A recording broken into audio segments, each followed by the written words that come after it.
인젠 우리 달걀 안 사요. 달걀 먹는 이가 없어요.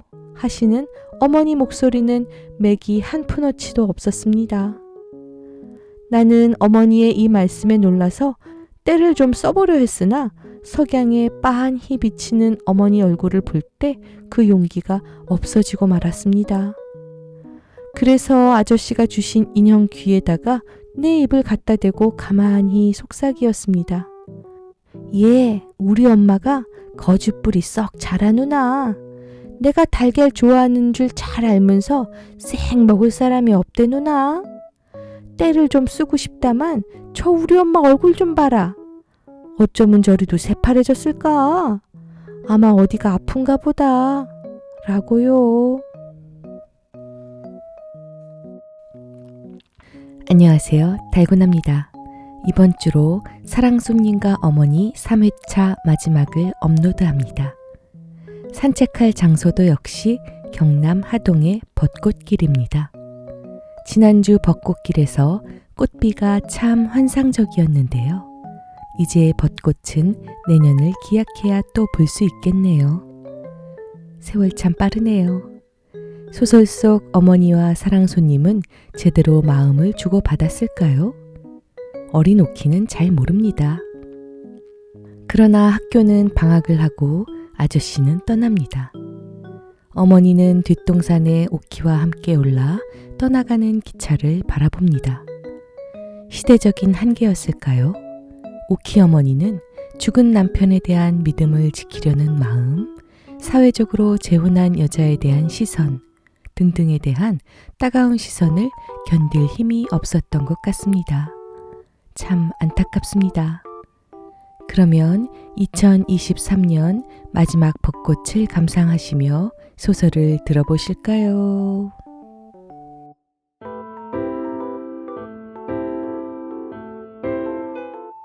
나는 자리에서 일어나서 기어가서 어머니 무릎을 뻐개고 기어 들어갔습니다. 엄마, 뭘 해? 어머니는 소곤거리기를 그치고 눈을 떠서 나를 한참이나 물끄러미 들여다보십니다. 오키야, 응? 가서 자자. 엄마도 같이 자. 응, 그래, 엄마도 같이 자. 그 목소리가 어째 싸늘하다고 내게 생각되었습니다. 어머니는 돌아가신 아버지의 옷들을 한 가지씩 들고는 가만히 손바닥으로 쓸어보고는 장롱 안에 넣었습니다. 하나씩 하나씩 쓸어보고는 장롱 안에 넣곤 하여 그 옷을 다 넣은 때 장롱 문을 닫고 새를 채우고 나서 나를 안고 자리로 돌아왔습니다. 엄마, 우리 기도하고자? 하고 나는 물었습니다. 어머니는 나를 밤마다 재워줄 때마다 반드시 기도를 하는 것이었습니다. 내가 할 줄 아는 기도는 주기도문 뿐이었습니다. 그 뜻은 하나도 모르지만 어머니를 따라서 자꾸자꾸 해보아서 지금에는 나도 주기도문을 잘 외웁니다. 그런데 웬일인지 어젯밤 잘 때에는 어머니가 기도할 것을 잊어버리고 그냥 잤던 것이 지금 생각이 났기 때문에 나는 그렇게 물었던 것입니다. 어젯밤 자리에 들 때 내가 기도할까?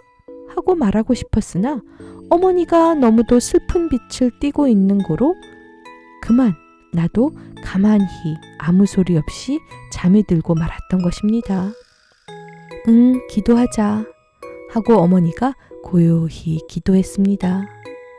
엄마가 기도해 하고 나는 갑자기 어머니의 기도하는 보드라운 음성이 듣고 싶어져서 말했습니다. 하늘에 계신 우리 아버지시여. 어머니는 고요히 기도를 시작하였습니다. 이름을 거룩하게 하옵시며 나라에 임하옵시며 뜻이 하늘에서 이루어진 것처럼 땅에서도 이루어지이다. 오늘날 우리에게 일용할 양식을 주옵시고 우리가 우리에게 죄 지은 자를 용서하여 준 것처럼 우리 죄를 사하여 주옵시고 우리를 시험에 들지 말게 하옵시고 우리를 시험에 들지 말게 하옵시고 시험에 들지 말게 시험에 들지 말게. 이렇게 어머니는 자꾸 되풀이하였습니다. 나도 지금은 막히지 않고 줄줄 외는 주기도문을 글쎄 어머니가 막히다니 참으로 우스운 일이었습니다. 시험에 들지 말게, 시험에 들지 말게 하고 자꾸만 되풀이하는 것을 나는 참다 못해서 엄마, 내일 마저 할게 하고 다만 악에서 구하옵소서 대개 나라와 권세와 영광이 아버지께 영원히 있사옵나이다 하고 내가 끝을 마쳤습니다. 어머니는 한참이나 가만히 있다가 오래 후에야 겨우 아멘 하고 속삭이었습니다. 요새 와서 어머니의 하는 일이란 참으로 알 수 없는 노릇입니다. 어떤 때는 어머니도 퍽 유쾌하였습니다. 밤에 때로는 풍금도 타고 또 때로는 찬송가도 부르고 그러실 때에는 나도 너무도 좋아서 가만히 어머니 옆에 앉아서 듣습니다. 그러나 가끔 그 독창은 소리 없는 울음으로 끝을 맺는 때가 많은데 그런 때면 나도 따라서 울었습니다. 그런데 어머니는 나를 안고 내 얼굴에 돌아가면서 무수히 입을 맞추어 주면서 엄마는 오키 하나문 그뿐이야. 응, 그렇지? 하시면서 언제까지나 우시는 것이었습니다. 어떤 일요일 날, 그렇지요? 그것은 유치원 방학하고 난 그 이튿날이었어요. 그날 어머니는 갑자기 머리가 아프시다고 예배당회를 그만두었습니다. 사랑에서는 아저씨도 어디 나가고 유삼촌도 나가고 집에는 어머니와 나와 단 둘이 있었는데 머리가 아프다고 누워 계시던 어머니가 나를 부르시더니 오키야, 너 아빠가 보고 싶니? 하고 물으십니다. 응, 우리도 아빠 하나 있으문 하고 나는 혀를 까불리고 어리광을 좀 부려가면서 대답을 했습니다. 한참 동안을 어머니는 아무 말씀도 아니하시고 천장만 바라다 보시더니 오키야, 오키 아버지는 오키가 세상에 나오기도 전에 돌아가셨단다. 오키도 아빠가 없는 건 아니지? 그저 일찍 돌아가셨지. 오키가 이제 아버지를 새로 가지면 세상이 욕을 한단다. 오키는 아직 철이 없어서 모르지만 세상이 욕을 한단다. 사람들이 욕을 해. 오키 어머니는 환양년이다. 이러고 세상이 욕을 해. 오키 아버지는 죽었는데 오키는 아버지가 또 하나 생겼대. 참 망측도 하지. 이러고 세상이 욕을 한단다. 그리됨은 오키는 언제나 손가락질을 받고 오키는 커도 시집도 훌륭한데 못 가고 오키가 공부를 해서 훌륭하게 돼도 그까짓 환양년의 딸 이러고 남들이 욕을 한단다. 이렇게 어머니는 혼잣말 하시듯 드문드문 말씀하셨습니다. 그러고는 한참 있더니 오키야 하고 또 부르십니다. 응? 오키는 언제나 내 곁을 안 떠나지? 오키는 언제나 엄마하고 같이 살지? 오키는 엄마가 늙어서 꼬부랑 할미가 되어도 그래도 오키는 엄마하고 살지? 오키가 유치원 졸업하고 또 소학교 졸업하고 또 중학교 졸업하고 또 대학교 졸업하고 오키가 조선서 제일 훌륭한 사람이 돼도 그래도 오키는 엄마하고 같이 살지? 응? 오키는 엄마를 얼만큼 사랑하나? 이만큼! 하고 나는 두 팔을 쫙 벌리어 보였습니다. 응? 얼만큼? 응? 그만큼? 언제나 오키는 엄마만 사랑하지? 그리고 공부도 잘하고 그리고 훌륭한 사람이 되고 나는 어머니의 목소리가 떨리는 것으로 보아 어머니가 또 울까봐 겁이 나서 엄마 이만큼 하면서 두 팔을 쫙쫙 벌렸습니다. 어머니는 울지 않으셨습니다. 응, 그래. 오키 엄마는 오키 하나면 그뿐이야. 세상 다른 건 다 소용없어. 우리 오키 하나면 그만이야. 그렇지 오키야? 응. 어머니는 나를 당기어서 꼭 껴안고 내 가슴이 막혀 들어올 때까지 자꾸만 껴안아 주었습니다. 그날 밤 저녁밥 먹고 나니까 어머니는 나를 불러앉히고 머리를 새로 빗겨주었습니다. 댕기도 새 댕기로 들여주고 바지, 저고리, 치마 모두 새 것을 꺼내 입혀주었습니다. 엄마 어디 가? 하고 물으니까 아니 하고 웃음을 띠면서 대답합니다. 그러더니 풍금 옆에서 새로 달인 하얀 손수건을 내려 내 손에 쥐어주면서 이 손수건 저 사랑 아저씨 손수건인데 이것 아저씨 갖다 드리고 와. 응? 오래 있지 말고 손수건만 갖다 드리고 이내 와. 응? 하고 말씀하셨습니다. 손수건을 들고 사랑으로 나가면서 나는 그 손수건 접이 속에 무슨 발각발각하는 종이가 들어있는 것처럼 생각되었습니다만 그것을 펴보지 않고 그냥 갖다가 아저씨에게 주었습니다. 아저씨는 방에 누워 있다가 벌떡 일어나서 손수건을 봤는데 웬일인지 아저씨는 이전처럼 나보고 빙그레 웃지도 않고 얼굴이 몹시 파래졌습니다. 그러고는 입술을 질근질근 깨물면서 말 한마디 아니하고 그 수건을 봤더군요. 나는 어째 이상한 기분이 들어서 아저씨 방에 들어가 앉지도 못하고 그냥 되돌아서 안방으로 돌아왔지요. 어머니는 풍금 앞에 앉아서 무엇을 생각하는지 가만히 있더군요. 나는 풍금 옆으로 가서 가만히 그 옆에 앉아 있었습니다. 이윽고 어머니는 조용조용히 풍금을 타십니다. 무슨 곡조인지는 몰라도 어째 구슬프고 고즈넉한 곡조야요. 밤이 늦도록 어머니는 풍금을 타셨습니다.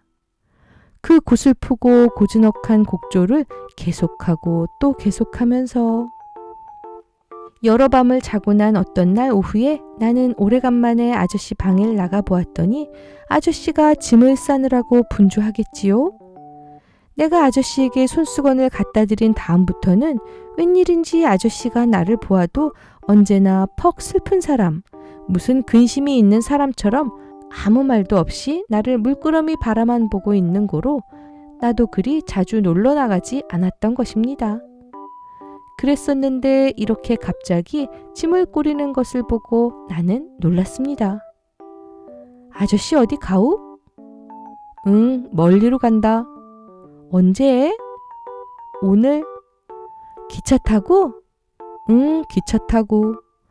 갔다가 언제 또 우?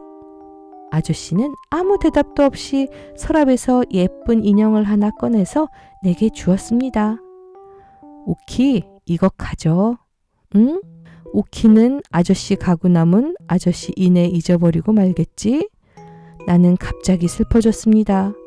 그래서 아니? 하고 얼른 대답하고 인형을 안고 안으로 들어왔습니다.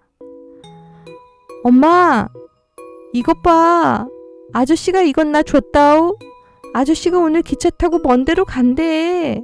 하고 내가 말했으나 어머니는 대답이 없으십니다. 엄마, 아저씨 왜 가오? 학교 방학했으니까 가지. 어디로 가오? 아저씨 집으로 가지 어디로 가? 갔다가 또 오우?